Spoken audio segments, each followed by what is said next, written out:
অব্যক্ত স্পর্শ। দেবর্ষী গুপ্ত। স্পর্শ এক অদ্ভুত ভাষা, যার কোনো বর্ণমালা নেই, তবু সে বলে ফেলে হৃদয়ের অজস্র অব্যক্ত কথা।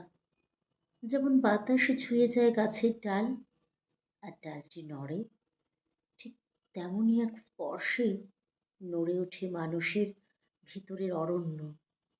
আমি বহুবার ভেবেছি, স্পর্শ কি শুধু চামড়ার সীমায় থেমে যায়, নাকি সে মিশে থাকে আত্মার তন্তুতে, যেখানে শরীরের তাপও পৌঁছায় না। যেমন প্রার্থনার ভেতরে থাকে কান্না, আর কান্নার ভেতর এক অদৃশ্য বিশ্বাস। যেদিন প্রথম তোমার হাতে হাত রেখেছিলাম, বুঝেছিলাম স্পর্শ মানে আগুন নয়, এক ধরনের শীতলতা, যা মানুষের অহংকে গলিয়ে দেয়। অহংকারের ভেতর জন্ম নেয় বিনয়। তোমার সেই মৃদু স্পর্শে আমার ভেতরের শহর নিভে গিয়েছিল, আবার জেগেছিল এক অদ্ভুত আলোকিত গ্রাম, যেখানে শব্দের প্রয়োজন পড়ে না। স্পর্শ হলো সেই নিঃশব্দ কবিতা, যা চোখে লেখা হয়, বাতাসে পড়ে, আর হৃদয়ে প্রতিধ্বনিত হয় বারবার।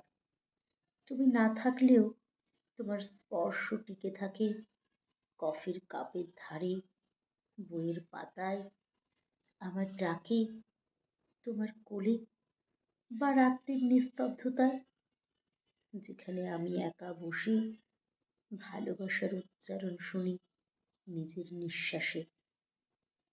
কি অদ্ভুত! স্পর্শই তো আমাদের জীবনের প্রথম পরিচয়, আর মৃত্যুতেই তার শেষ।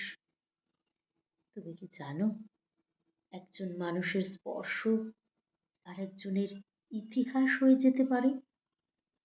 যেমন কোনো কবির কলমের ছোঁয়া পেলে শব্দ জেগে ওঠে জীবনের মতো, তেমনি ভালোবাসার ছোঁয়ায় অর্থ পায় প্রতিটি ক্ষত, প্রতিটি হারানো সময়। আজ আমি বুঝেছি, স্পর্শ মানে শুধু মিলন নয়, একটা দর্শন, যা শেখায় মানুষকে মানব হতে, অহং থেকে আত্মা হতে, চাহিদা থেকে অনুভব হতে। তুমি যত দূরেই যাও, তোমার স্পর্শ রয়ে যায় পরম স্নেহে মাখানো ভাতের থালায়, ঠোঁটে, কপালে, আদরে, ঘামের বিন্দুতে, বাতাসে, শব্দে, আলোর সীমানায়, যেমন আত্মার উপস্থিতির মতো, অদৃশ্য অথচ অনিবার্য।